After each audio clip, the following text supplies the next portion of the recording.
अगले 2 दिन 2025 का सबसे बड़ा क्लाइमैक्स हो सकता है। शायद इंटरनेशनल पॉलिटिक्स कंप्लीटली कोलैप्स कर जाए, बिजनेसमैन कंगाल हो जाए और यहां तक हो सकता है कि ट्रंप रिजाइन तक कर दे। तो बहुत ध्यान से सुनना। यूएस का एक सीरियल ऑफेंडर हुआ करता था जिसका नाम है जेफरी एप्स्टीन।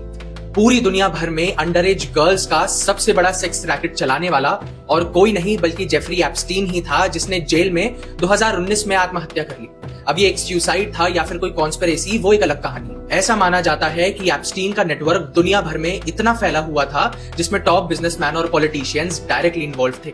इनमें से कुछ नाम ऑलरेडी सामने आ चुके हैं जो बिल क्लिंटन, बिल गेट्स और डोनाल्ड ट्रंप से जुड़ते हैं। 2019 में जेफरी एप्स्टीन के मरने से पहले यूएस डिपार्टमेंट ऑफ जस्टिस ने एक फाइल बनाई जिसमें जेफरी एप्स्टीन के सभी डिटेल्स कि वो कहां जाता था, क्या करता था, किससे मिलता था और कौन उसके नेटवर्क में शामिल था, ये सभी डिटेल्स उन डॉक्यूमेंट्स में क्लासिफाइड थी। पिछले कई सालों में ये डॉक्यूमेंट्स अभी तक तो पब्लिक डोमेन में रिलीज नहीं किए गए थे, लेकिन पिछले ही महीने यूएस कांग्रेस एक बिल पास करता है जिसका नाम है एप्स्टीन डॉक्यूमेंट्स डीक्लासिफिकेशन एक्ट। इस बिल में ये साफ लिखा गया है कि जब भी ये बिल पास होगा उसके 30 दिनों के अंदर अंदर यूएस डिपार्टमेंट ऑफ जस्टिस को वो सभी डॉक्यूमेंट्स पब्लिक डोमेन में डीक्लासिफाई करने होंगे। इन्हीं डॉक्यूमेंट्स से खतरा होने के बावजूद भी डोनाल्ड ट्रंप मजबूरन इस बिल पर 19 दिसंबर को साइन कर देते हैं क्योंकि ये बिल यूएस पार्लियामेंट में थंपिंग मेजॉरिटी के साथ पास किया गया। अब यही 30 दिनों की डेडलाइन 19 दिसंबर को खत्म होने वाली है।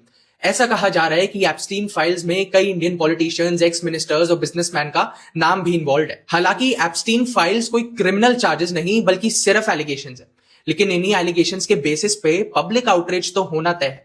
अब देखना यह है कि इन फाइल्स में नाम किस किस का आता है। जय हिंद।